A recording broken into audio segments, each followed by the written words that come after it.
संग। इनसे मिलिए।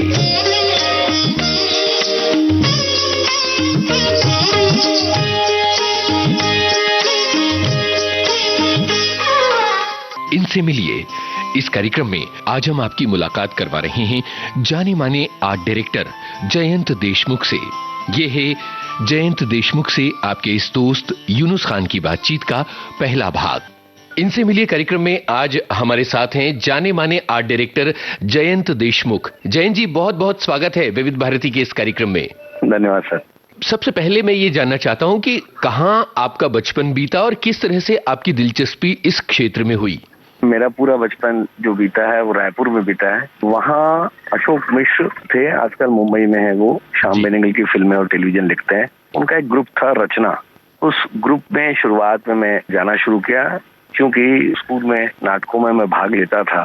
तो दुर्गा कॉलेज में मैं पढ़ रहा था, तो वहाँ भी नाटक होते थे, वहाँ भी मैं भाग लेता था। तो थिएटर की मेरी थोड़ी रुचि उस समय जागृत हो गई थी। वहाँ विवानंद चौबे, अशोक मिश्रा, भूपेन टिकरिया, इन्होंने एक ग्रुप बनाया था रचना नाम से। जी जी। स्ट्रीट प्ले किया करते थे और स्टेज प्ले भी किया करते थे। तो वहाँ से मेरी थिएटर की रुचि जागी और थिएटर में सब काम करने पड़ते हैं, चाहे लाइट करना हो, सेट बनाना हो, कॉस्ट्यूम करना हो। तो पेंटिंग में शुरू से रुचि थी, तो उसकी वजह से मेरा आकर्षण कैसे डिजाइनिंग की तरफ वहाँ से शुरू हुआ सीधा। तो क्या अभिनय की तरफ दिलचस्पी नहीं हुई थी? मतलब आपने अभिनय को छोड़ के बाकी काम किए क्या थिएटर में? प्लेज में मैं काम भी करता था। हाँ। फिल्म में भी मैंने काम किया, टेलीविजन में भी मैंने काम किया, पर मुझे ऐसा लगा कि मैं वहाँ बहुत अच्छे से काम नहीं कर पाऊंगा, क्योंकि पेंटिंग मेरा बैकग्राउंड था। तो मुझे ऐसा लगा कि मैं जिस कमर्शियल काम में जा रहा हूँ, मुझे जो काम ज्यादा अच्छा आता है वो करना चाहिए। इसलिए मेरा पूरा ध्यान जो है वो आर्ट डायरेक्शन की तरफ चला गया। जी, तो रायपुर के थिएटर के दिनों में क्या कुछ आपको सीखने को मिला? जो कुछ भी सीखा है उसका बहुत बड़ा हिस्सा रायपुर में बहुत सारे लोग हमारे साथ काम करते थे। उसमें अच्छे साहित्यकार हुआ करते थे। मतलब रायपुर में एक बहुत कस्बे के लेवल के लोग हुआ करते थे। पर जैसे मैं भोपाल आया, मेरे आसपास स्वामीनाथन थे, मेरे आसपास बीवी कारण थे, मेरे आसपास कुमार गंधर्व थे। तो जो आस पास पड़ोस था वो इतना सक्षम था। सिनेमा के लोग हुआ करते थे, म्यूजिक के लोग हुआ करते थे। जो सराउंडिंग था मेरे बहुत अच्छा आसपास था, वो रायपुर में भी और भोपाल में भी।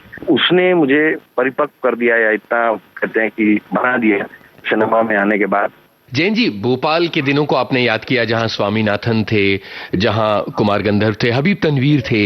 मुझे उन सांस्कृतिक दिनों की याद दिलाइए जो भारत भवन के बहुत खुशनुमा दिन हुआ करते थे। मैं वो दिन कभी भूल नहीं सकता। भारत भवन के जो दिन थे 10-12 साल, वो ऐसा वक्त था मुझे लगता है हिंदुस्तान की संस्कृति का, जब डिक्टेट होती थी संस्कृति भारत भवन से। जी। Theatre, cinema, music, literature, sculpture, graphic, biennale वहाँ शुरू हुआ। उसके बाद में अंतर्राष्ट्रीय कवि सम्मेलन, अंतर्राष्ट्रीय नुक्कड़ मेला वहाँ हुआ। तो उन दिनों ने मेरे को एक तरह से कहते हैं कि खास तौर से हिंदी सिनेमा के लिए, या जो मैं काम इस वक्त कर रहा हूँ टेलीविजन का और सिनेमा का, उसमें इतनी बड़ी जमीन मेरी उन दिनों ने बनाई है कि मैं किसी भी स्पेस में खड़ा रह के कह सकता हूँ कि ये इतने दिन में बनेगा, इतना पैसा लगेगा। एक तरह से कहें कि कॉन्फिडेंस जो है, कला का कॉन्फिडेंस, वो मुझे भारत भवन से मिला। एक दृष्टि मिली, क्योंकि सेट बनाना एक टेक्निकल काम है, पर वो विजनरी होने का कि वो कैसे बनेगा, वो सेंसिबिलिटी जो है भारत भवन ने मुझे सिखाई। सराउंडिंग इतना अच्छा था मेरा कि आप संगीत सुनते थे, आप पेंटिंग देखते थे, आप स्कल्पचर बनाते हुए लोगों को देखते थे, और खुद थिएटर करते थे और सिनेमा देखते थे। तो उसकी वजह से आपके मतलब एक विजन जिसको कहते हैं, क्योंकि विजन बहुत इंपॉर्टेंट है बनिस्पत, क्योंकि बहुत सारी चीजें हमारे सिनेमा में, आर्ट डायरेक्शन में, वो सेट बनाना एक टेक्निकल काम है, पर सेट कैसे बनेगा और वो कैसे दिखेगा, वो बनने के पहले यदि हमें मालूम है तो वो फिर करेक्टली बनता है। उन दिनों कुछ हुआ नहीं करता था। उन दिनों हमें स्केच करना पड़ता था, या बुक से रेफरेंस निकालना पड़ता था, या अपने इमेजिनेशन से ड्राइंग करना पड़ता था। तो वो कॉन्फिडेंस, वो विजन मुझे भारत भवन में रहते हुए मिला। जी जी। वो कौन सा दौर था जब आपको लगा कि अब भोपाल के अलावा आपको अपने क्षितिज का विस्तार करना चाहिए और मुंबई आना चाहिए? एक तरह से ये हुआ कि शासन बदला और उन्होंने तय किया कि दोबारा रेpertory को रिवाइव करेंगे, और दोबारा उन्होंने इंटरव्यू करने की कोशिश की।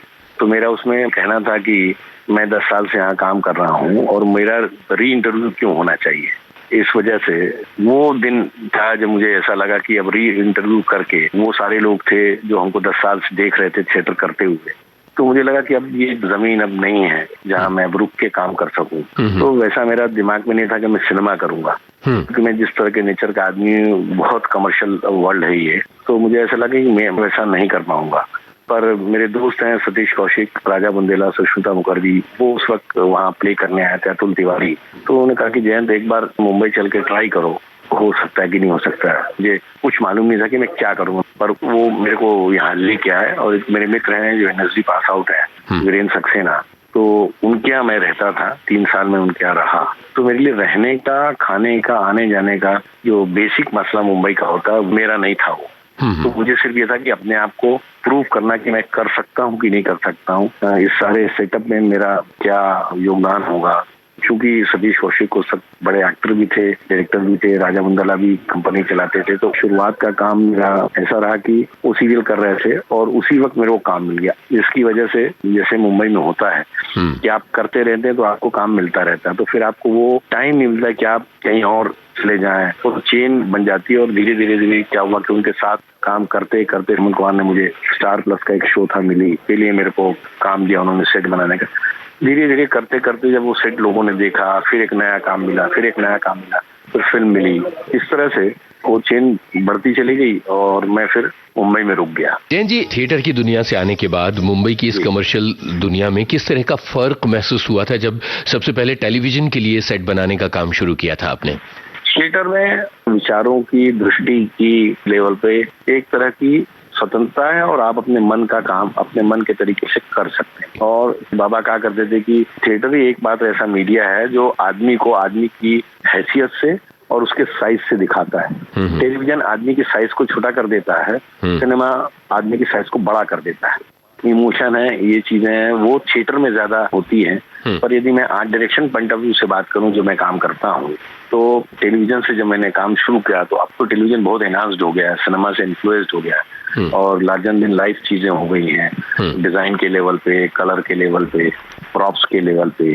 पहले ऐसा हुआ नहीं करता था। पहले स्टोरी जिस तरह की हुआ करती थी और बहुत घरेलू स्टोरी हुआ करती थी, अभी जो स्टोरी है उसका ट्रेंड कुछ नया बदल गया। ऐसा वक्त आया जब चीजें बहुत दूसरी तरह की बदल गई। एलिट रिलेशन या कहें कि घरेलू जो मसले हैं उसके किस्से शुरू हुए। अभी फिर एक नया दौर आया जहां बहुत रियलिस्टिकली और कहानी को देखा जा रहा है, जैसे बेगूसराय है या सरस्वती चंद है, जिसमें उपन्यास से या कहानी जो बड़े लोगों ने लिखी है उसकी कहानियां कही जा रही हैं। तो उस लेवल पे भी आर्ट डायरेक्शन में बदलाव हुए, सिनेमा में भी उस तरह से बदलाव हुए। एक तरफ यशराज फिल्म के सेट्स हैं, एक तरफ गैंग ऑफ वासेपुर है, मकबूल है, दीवार है, उसमें भी बदलता गया। जी, तो मुझे ऐसा लगता है कि थिएटर मिनिमाई मामला है, जीस्ट है, मतलब उसको कहें कि आपको यदि पूरा पूना दिखाना है तो आपको पूना दिखाने की जरूरत नहीं, आप एक बोर्ड में पूना लिख के भी दिखा सकते हैं कि ये पूना है। जी, जी। सिनेमा में यदि हमको पूना दिखाना है तो हमको सिनेमा में पूना का कुछ ना कुछ ऐसा बनाना पड़ेगा जिससे जान सके कि ये पूना है। थिएटर में क्योंकि बहुत सारी चीजें हम ऑडियंस पे छोड़ देते हैं, ऑडियंस उसको प्रिज्यूम कर लेती है कि हाँ ये पूना है। संस्कृत नाटकों में एक सर्कल लगाता है, कहता है मैं उज्जैन पहुंच गया विदिशा, तो उज्जैन पहुंच भी कर लेते हैं, पर सिनेमा में ये नहीं होता। तो इस तरह से चीजें थिएटर में और सिनेमा में बदलती हैं। जी, जब पहली फिल्म आपको मिली थी वो किस तरह की फीलिंग थी और किस तरह का चैलेंज आपको महसूस हुआ था? मेरी एक तरह से बड़ी पहली फिल्म कहेंगे तो बैंडेड क्वीन है जी, और मैं उसमें प्रॉप मास्टर था। अच्छा। अंशु धूलिया है, इस वक्त बहुत बड़े डायरेक्टर हैं, वो भोपाल आए थे और भोपाल आने के बाद उन्होंने कहा कि जयंत आप चलो एक फिल्म करते हैं। तो मैंने कहा मुझे तो फिल्म का कोई ज्ञान नहीं है, मैं कैसे करूंगा। बोले कुछ नहीं, गांव की कहानी है, आपको गांव के घर में जो ड्रेसअप होता है, जो सामान होता है वो सब लाना है आप। तो मैंने कहा ठीक है चलते हैं करते हैं। तो 5 महीना में बैंडेड क्वीन में एज ए प्रॉप मास्टर काम करता रहा उसने। और पहले तो विदेशी कैमरामैन थे, बाद में अशोक मेहता हुए, शेखर कपूर उसके डायरेक्टर थे। पर डायरेक्टर और कैमरामैन और फर्स्ट एडी की वजह से मेरे को अपने आप सीखने को मिला। यदि किसान का घर है तो कैसा होगा, ठाकुर का घर है तो कैसा होगा। तो उस 5 महीने में शुरुआत का ज्ञान मुझे उस बैंडेड क्वीन ने मेरे को करेक्टली सिखा दिया। उसके बाद एक फिल्म मैंने की बॉन्डर, मोहन मुंदड़ा की। दौसा नाम के गांव में भौरी देवी पे बेस्ड फिल्म थी जिसके साथ बड़ा कांड हुआ था। वो हम लोगों ने राजस्थान में जाके वो फिल्म करते वक्त उसके जो प्रोड्यूसर थे विनोद जोशी और गौरंग जोशी। हम्म। तो गौरंग ने उस वक्त मुझसे कहा कि जयंत एक हम बड़ी फिल्म करने वाले हैं अमिताभ बच्चन के साथ, तो तू कर पाएगा कि नहीं कर पाएगा। मैंने कहा मुझे तो मालूम नहीं कर पाऊंगा कि नहीं, पर आप लोग मुझे दोगे काम तो मैं करने की कोशिश करूंगा। और कमर्शियल वर्ल्ड में मेरी सबसे बड़ी फिल्म जो पहली आई वो आई आंखें। जी, अमिताभ बच्चन उसमें थे। अमिताभ बच्चन थे उसमें, अक्षय थे। बैंक रॉबरी पे फिल्म थी, अंधे लोग थे तो बैंक लूटते हैं। तो वो एक मेरी पहली फिल्म थी जिसने मेरे नाम को भी और मेरे काम को भी हिंदुस्तानी आर्ट डायरेक्शन के नक्शे पे कि ये एक लड़का है जो इस तरह का काम करता है, और उससे मैं हिंदी फिल्म जगत में जाना जाने लग गया। इसके बाद बहुत सारी चैलेंजिंग फिल्में आपने की हैं। मकबूल की चर्चा करना चाहूंगा। विशाल भारद्वाज बहुत अलग तरह के फिल्मकार हैं और मकबूल तो खैर मैकबेथ का एडॉप्टेशन थी। तो किस तरह की चुनौती थी आपके लिए, क्योंकि यहाँ थिएटर और सिनेमा का मिलन हो रहा था? बेसिकली मकबूल की कहानी मुंबई की कहानी है और मैक्सिमम फिल्म भोपाल में शूट हुई है। जब आप फिल्म देखते हैं तो आपको मुंबई दिखता है। अब मेरे लिए जब विशाल से बात हुई, Hemant Chaturvedi director of photography, हमने उस तरह का स्ट्रक्चर, उस तरह के घर मुझे बहुत ढूंढा, मोहम्मद अली रोड पे भी ढूंढा कि वैसा हमको मिल नहीं रहा था जैसा कहानी के हिसाब से विशाल को चाहिए था। मुझे अभी भी लगता है कि विशाल की सबसे बेस्ट फिल्म मकबूल है। तो मैंने उनसे कहा कि मैं भोपाल का हूँ, भोपाल में मैंने थिएटर किया 10 साल, मैं बहुत सारे ऐसे स्ट्रक्चर जानता हूँ और अपनी कहानी से वो मिलते हैं। तो विशाल ने कहा चलो चलते हैं, देखते हैं। जब हम भोपाल गए और भोपाल में जब देखा को लगा कि बिल्कुल ठीक है।